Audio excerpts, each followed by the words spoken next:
우크라이나의 장거리 드론이 불씨를 지폈습니다. 이제 불길이 러시아에서 맹렬히 타오르고 있습니다. 역사상 러시아의 석유가 이렇게 많이 불타오른 적은 없었습니다. 비교도 할 수 없습니다. 우크라이나는 연속적인 공격으로 러시아가 진압할 수 없는 거대한 화염 폭풍을 일으켰습니다. 중요한 자산들이 완전히 불타버렸습니다. 우크라이나는 믿기 힘든 일을 해냈습니다. 그리고 러시아는 이제 석유가 더 이상 예전처럼 생명줄이 될 수 없는 미래를 마주하고 있습니다. 4월 18일로 안내드리겠습니다. 그날 밤새 우크라이나는 러시아 영토로 드론 무리를 쏘아 올렸습니다.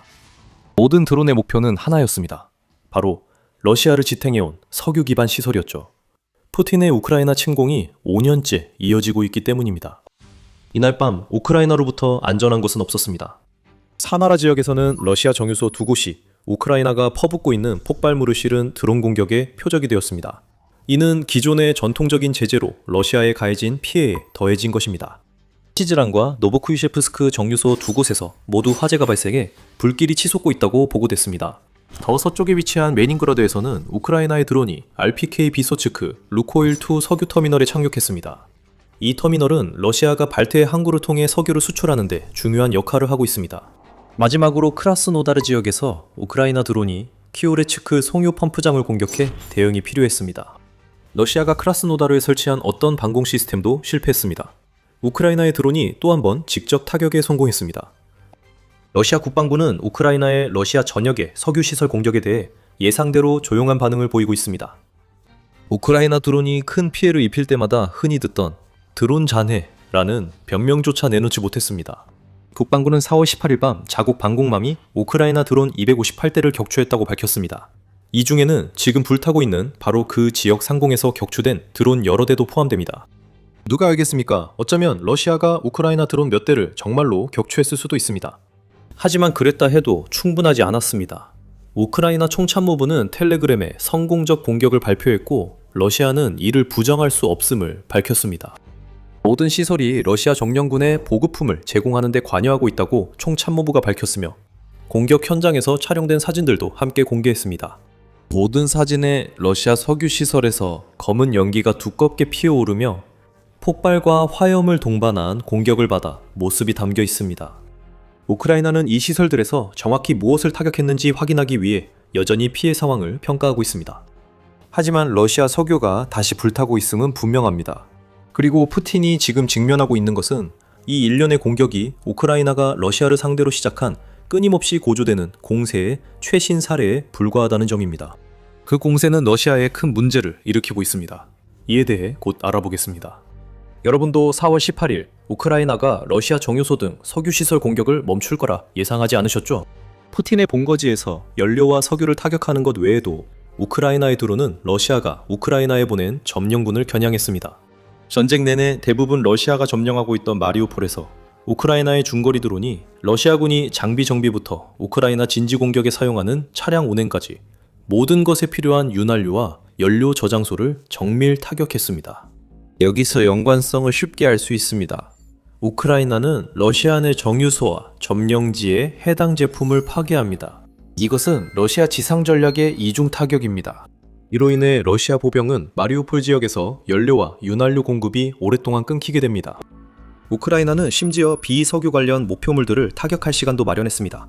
도네츠크 지역에 위치한 망구시와 그라브스카에서 우크라이나의 드론이 러시아의 수리부대를 제거했습니다. 그들은 자포리자 지역에서도 토크마크 구역의 부대를 타격했습니다. 여기서 볼 수 있듯이 우크라이나는 장거리 드론 강국으로 떠오르고 있습니다. 이는 러시아와 규모가 비슷하고 전략적 목표 타격 면에서 푸틴 참모진을 능가합니다. 러시아는 우크라이나에서 거의 모든 것을 공격하는 데 만족하고 있습니다.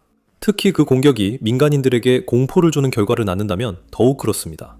반면 우크라이나는 훨씬 더 집중적으로 목표를 선정하고 있습니다. 우크라이나는 러시아 본토의 석유 시설을 반복 타격하고 점령지에서는 푸틴 군대를 무력화하고 있습니다. 러시아 전역 정유소와 석유 터미널에서 사상 초유의 대형 화재가 맹렬히 번지고 있습니다. 며칠 뒤 우크라이나는 추가 공격을 준비했습니다. 4월 20일 우크라이나가 흑해에서 러시아의 주요 물류 동맥 중 하나인 투압시 석유 시설을 타격했다는 소식이 전해졌습니다. 일주일도 안 돼 우크라이나가 해당 항구를 두 번째로 공격해 또 큰 화재가 발생했습니다. 러시아가 4월 16일 공격으로 발생한 비슷한 화재를 진압한 지 몇 시간 만에 다시 벌어진 일이었습니다. 투합시는 하루 최대 24만 배럴 원유를 정제하는 러시아의 또 다른 정유시설이 있는 곳입니다. 이 패턴이 느껴진다면 혼자가 아닙니다. 우크라이나는 푸틴 치하의 사람들에게 메시지를 전하려 러시아 전역을 검은 연기로 뒤덮으려 적극 시도하고 있습니다. 대통령이 전쟁을 시작했고 이제 그 전쟁이 여러분에게 다가오고 있습니다. 우크라이나가 4월 18일과 20일 러시아 석유 시설을 공격한 것도 타이밍 요소가 있습니다. 4월 18일 미국 재무부가 푸틴의 침공이 시작된 이후 러시아 석유 수출을 겨냥해왔던 미국의 제재를 일시적으로 중단하는 조치를 연장했다는 소식이 전해졌습니다. 이 연장은 미국이 호르무즈 해협 봉쇄로 인한 유가 충격 완화를 위해 제재를 일시 중단한 데 이어 시행되었습니다. 이라는 미국의 에피퓨리 작전에 대응해 호르무즈 해협을 봉쇄했습니다. 이번 제재 일시 중단 조치는 30일 동안 지속되며 이는 재무장관 스콧 베슨이 미국이 일시 중단을 연장하지 않을 것이라고 주장한 지 불과 이틀 만에 나온 결정입니다. 우크라이나는 이 소식에 기뻐하지 않았을 겁니다. 러시아가 아무런 제재 없이 석유를 판매할 수 있게 된다면 이는 수억 달러 아니면 수십억 달러가 러시아로 들어오게 되고 푸틴은 이를 세금으로 걷어 우크라이나 전쟁 자금으로 사용할 수 있다는 뜻입니다. 그래서 드론이 러시아 상공을 날아다니고 정유소가 이렇게 격렬하게 불타는 이유는 우크라이나가 제재 해제 자체를 무의미하게 만들고 싶어 하기 때문이라고 쉽게 주장할 수 있습니다. 푸틴, 당신의 선박들이 항해할 수 있을지는 모르지만 그들이 실어야 할 석유가 사라진다면 그건 별 의미가 없습니다.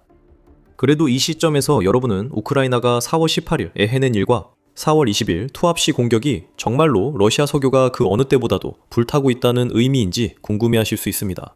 우크라이나 정유시설 공격은 이미 있었던 일입니다. 2025년에 우리는 이런 유형의 공격이 극도로 격화되는 것을 보았고 그 해에 우크라이나는 러시아 에너지 시설을 상대로 120회의 공격을 감행했으며 그중 81회는 정유시설을 겨냥한 것이었습니다. 연말이 되자 러시아는 이런 공격으로 130억 달러를 잃었습니다. 이 전략은 새롭지 않지만 최근 상황에 아직 공개되지 않은 중요한 단서가 있습니다.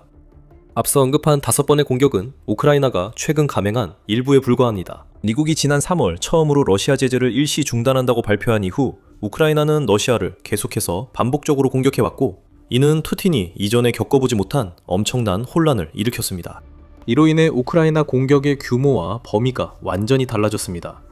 본격적으로 시작하기 전에 지금 더 밀리터리 쇼를 시청 중입니다. 앞으로도 다양한 내용이 준비되어 있으니 유익하다면 꼭 구독해주세요. 그래서 우리는 4월 18일에 빙산의 일부만 보았습니다. 표면 아래로 들어가 보면 우크라이나의 공격이 러시아의 석유 산업을 망치고 있는 엄청난 작전이 펼쳐지고 있다는 것을 알 수 있습니다. 발트해 지역으로 가봅시다. 우크라이나가 레닌그라드의 석유 터미널을 파괴한 것은 지난 한 달 동안 이 나라가 러시아 서부 지역에 퍼부은 지옥의 맛을 아주 조금만 보여주는 사례에 불과합니다. 3월 31일까지 BBC는 우크라이나가 레닌그라드 지역의 세 곳의 석유시설, 즉 카리시 정유소와 러시아의 중요한 흑해 항구인 우스트루가 프리모르스크에 반복적으로 공격을 가했다고 보도했습니다. 이 항구들은 러시아 석유 수출의 42%를 담당하고 있다고 해당 매체는 보도했습니다. 그리고 두 항구 모두 인프라가 파손되고 저장 탱크에 불이 붙는 피해를 입었습니다. 3월 우크라이나의 공격으로 프리모르스크와 우슬루가에서 각각 8개의 저장 탱크가 불탔고 당국이 피해를 수습하는 동안 항구들은 여러 차례 폐쇄되었습니다. 우크라이나의 공격이 워낙 대규모로 이루어져서 이후 볼로디미르 젤렌스키 대통령은 일부 우방국들이 우크라이나에게 공격을 줄여달라고 요청했다고 밝혔습니다. 젤렌스키 대통령은 요청자를 밝히지 않았지만 이는 호르무즈 해협 상황에 따른 유가 상승 때문으로 보입니다. 하지만 4월 18일은 우크라이나가 그 누구도 의식하지 않고 멈추지 않을 것임을 분명히 보여줍니다. 우크라이나는 수천 마일 떨어진 곳에서 벌어지는 상황이 러시아를 가능한 모든 방식으로 타격하는데 걸림돌이 되게 두지 않을 것입니다. 우크라이나는 러시아가 제재 해제와 유가 상승으로 이익을 얻는 것을 결코 허용하지 않을 것입니다. 석유 및 가스 산업 분석가 보리스 아흐렌슈타인은 우크라이나의 레닌그라드 지역 활동을 전쟁 발발 이후 러시아 석유 수출에 대한 최대 위협으로 규정했습니다. 그게 바로 핵심입니다. 서방이 러시아에 대한 제재를 충분히 하지 않고 미국이 제재를 일시적으로 중단한다면 우크라이나는 스스로 행동에 나설 것입니다. 우크라이나는 3월 중순부터 이미 그렇게 하고 있습니다. 4월 18일에 우리가 본 것은 우크라이나가 장거리 드론을 충분히 확보하게 되면서 지속할 수 있게 된 전략적 폭격 작전의 연장선에 불과했습니다. 공격이 계속되고 있습니다. 우크라이나는 지난주 투합 시도를 2번 타격했습니다. 4월 5일 우크라이나는 코스토보시에 위치한 루코일 소유의 정유소도 타격했고 이어서 예상하셨겠지만 레닌그라드에 있는 석유 터미널도 공격했습니다. 이것은 우크라이나의 화염 폭풍입니다. 러시아가 완전히 요격할 수 없는 끊임없는 드론 공격으로 푸틴의 영토 곳곳에 대형 화재를 일으키고 있습니다. 우리가 러시아가 그 어느 때보다 불타고 있다고 말할 때 바로 이런 상황을 의미합니다. 4월 18일, 우크라이나는 이미 큰 불길에 기름을 부은 날이었습니다. 이 불길은 푸틴이 우크라이나에 보낸 전쟁 기계에 연료를 대는 그 산업마저 위협할 정도로 거대합니다. 이 일에 대한 러시아의 반응은 당연히 기뻐하지 않을 겁니다. 평소처럼 모든 드론을 격추시켰다는 부인과 주장 외에도 러시아는 지금 당황하고 있습니다. 그리고 그래야만 합니다. 우크라이나의 공격은 러시아 군대와 경제에 심각한 재앙을 초래하고 있습니다. 곧 두 가지 모두 다시 다루겠습니다. 먼저 러시아의 당황을 살펴보죠. 크렘린 내부에서는 이미 푸틴에게 우크라이나가 장거리 드론에서 앞선다고 경고하고 있습니다. 전 국방장관이자 현재 러시아 안보위원회 의장인 세르게이 쇼이구도 그런 목소리 중 하나입니다. 그는 우크라이나의 드론 개발로 러시아 내 어떤 지역도 안전하지 않게 됐다고 주장합니다. 우크라이나 드론은 수백 마일, 때로는 1000마일이 넘는 거리를 날아 목표에 도달할 수 있습니다. 그리고 우크라이나는 드론을 매우 대량으로 생산하고 있기 때문에 한 번의 공격이 실패하더라도 언제든지 다시 시도할 수 있습니다. 우크라이나는 이제 러시아가 우크라이나를 공격하는 것보다 더 많은 국경을 넘는 공격을 러시아에 가하고 있는 상황입니다. 3월, 우크라이나는 러시아보다 드론을 약 900대 더 많이 사용했습니다. 3월 한 달 동안 무려 7,347대의 우크라이나 드론이 러시아 영토로 날아갔고, 러시아 국방부에 따르면 이 드론들은 격추됐습니다. 정유소와 저장소가 불타고 있다는 사실은 전혀 다른 이야기를 말해줍니다. 우크라이나가 한때 러시아가 확실한 우위를 점했던 전쟁의 한 분야에서 분명히 판세를 뒤집었다는 것을 보여줍니다. 대규모 타격이 우크라이나 전략의 핵심이 됐습니다. 크렘린궁은 우크라이나 저지를 위한 선택지가 많지 않다는 것을 압니다. 바로 그 순간 공황이 시작됩니다. 우크라이나가 자체 개발 드론을 못 쓰게 하려는 시도는 소용없다는 걸 알기 때문입니다. 푸틴의 대변인들은 우크라이나의 유럽 파트너들에게 경고했습니다. 우크라이나가 러시아 석유를 공격하는 걸 막지 않으면 러시아가 유럽에 관심을 돌릴 것이라고 했습니다. 러시아의 의도는 여전히 불확실합니다. 예측 불가능한 결과가 있다는 주장뿐입니다. 푸틴이 평소처럼 행동하면 특별한 일 없이 드론과 선박을 나토 영토로 계속 보낼 것입니다. 러시아의 전 대통령이자 푸틴의 충성파로 잘 알려진 드미트리 메드베데프도 러시아가 유럽 내 러시아 군대의 잠재적 목표 목록을 작성했다고 주장했으며, 특히 우크라이나와 공동 생산 협정을 맺은 국가들에 집중하고 있다고 밝혔습니다. 이러한 위협들 중 어느 것도 러시아가 원하는 영향을 주지 못하고 있습니다. 러시아가 목표 목록을 가진 건 우크라이나의 유럽 파트너들에게 새롭지 않습니다. 그들 또한 러시아 목표 목록을 갖고 있을 겁니다. 이런 위협들은 속이 뻔히 보이는 만큼이나 무력합니다. 러시아는 우크라이나가 더 많은 드론을 러시아 영토로 보내는 것을 자신들이 무슨 말을 하거나 행동을 해도 막을 수 없다는 것을 알고 있습니다. 푸틴은 4년 넘게 샤헤드형 드론과 미사일로 우크라이나를 공포에 몰아넣은 대가를 지금 치르고 있습니다. 이제 러시아가 자기가 한 일을 당하자 푸틴은 불평과 위협만 하고 아무것도 제대로 못하고 있습니다. 그것만으로도 러시아에게는 굴욕적인 일입니다. 세계에서 가장 강력한 군대 가운데 하나를 가졌다고 하면서도 우크라이나의 드론을 막지 못하고 있으니까요. 어떤 호랑이가 사실은 종이 호랑이였다는 게 드러났습니다. 러시아는 이 모든 상황이 전혀 달갑지 않습니다. 크렘린이 유럽 파트너를 압박해 우크라이나를 간접적으로 막으려 하면서 우크라이나의 러시아 석유시설 폭격 결과도 감당해야 합니다. 첫째로 돈 문제가 있습니다. 4월 18일 러시아에서 더 큰 화재를 일으킨 4차례의 공격과 시기가 맞물린 보고서에서 우크레인 포럼은 우크라이나가 러시아의 석유 수송량을 하루 약 88만 배럴이나 강제로 줄였다고 밝혔습니다. 이는 매일 러시아 전쟁 자금에서 1억 달러가 빠져나가는 셈입니다. 또한 우크라이나가 정유소와 석유 터미널을 더 많이 타격하고 있으니 이 수치는 더 증가할 것입니다. 젤렌스키는 3월 한 달간 우크라이나가 러시아 석유 부문에 최소 23억 달러 손실을 입혔다고 밝혔다. 우크라이나가 계속 이런 추세를 유지하면 2026년 말까지 러시아는 276억 달러 손실을 입어 2025년 손실의 2배에 이릅니다. 3월 말 이후 하루 1억 달러 손실이 지속된다면 러시아의 경제적 피해는 훨씬 더 커질 수 있습니다. 러시아는 전국적으로 석유 수송 경로를 바꿀 수밖에 없었고, 이는 러시아 군에도 영향을 주고 있습니다. 여러 곳에서 지연이 발생하고 있습니다. 점령지 우크라이나에 가야 할 석유와 연료가 러시아가 안전한 저장 장소와 운송 방법을 찾느라 지체되고 있습니다. 차근차근 적의 석유 물류 시스템은 수출을 끊김없이 보장하는 능력을 잃고 있습니다. 그 결과는 이미 전장에서 드러납니다. 적 자원이 줄면 우리 부대에 더 많은 기회가 생긴다고 우크라이나 무인 시스템분이 텔레그램 성명에서 밝혔습니다. 참고로 러시아가 석유를 우회시키려는 곳 중 하나가 투합세입니다. 우크라이나가 4월 20일 주요 항구를 공격한 이유가 이제 더 잘 이해됩니다. 마지막으로 우크라이나가 러시아 전역에 불을 일으키며 푸틴에게 덜 알려진 문제를 야기하고 있습니다. 우크라이나 매체 오보즈에 따르면 우크라이나가 공격해온 여러 지역의 관리들이 이제 크렘린에 해당 지역의 방공망 강화를 요청하고 있다고 합니다. 그것은 자연스럽고 논리적인 반응입니다.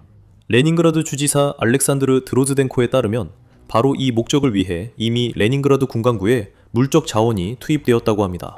하지만 그 해결책에도 문제가 있습니다. 러시아는 우크라이나 드론을 막을 방공 시스템이 충분하지 않습니다. 푸틴의 침공이 시작된 이후로 러시아는 4월 21일까지 1350개의 방공 시스템을 잃었다고 민피는 말합니다. 엄청나게 많은 시스템 중 상당수가 원래 격추해야 할 드론들에 의해 파괴되고 있습니다. 러시아의 더 불리한 점은 우크라이나가 중거리 드론을 개발해 점령지에서 자주 공격할 수 있게 되면서 우크라이나 내 러시아 방공 시스템이 파괴되고 있다는 것입니다. 2025년 6월부터 2026년 3월까지 러시아와 점령지에서 우크라이나가 감행한 1530회의 공격 중 492회가 러시아 방공 인프라를 파괴했습니다. 이로 인해 러시아는 방공 시스템이 필요한 때 오히려 이를 갖추지 못하게 됐었습니다. 우크라이나의 러시아 석유 공격에는 또 다른 측면이 있습니다. 우크라이나는 러시아가 정유소와 석유 터미널에 방공망을 구축해 대응할 것으로 예상했습니다. 이는 논리적 대응입니다.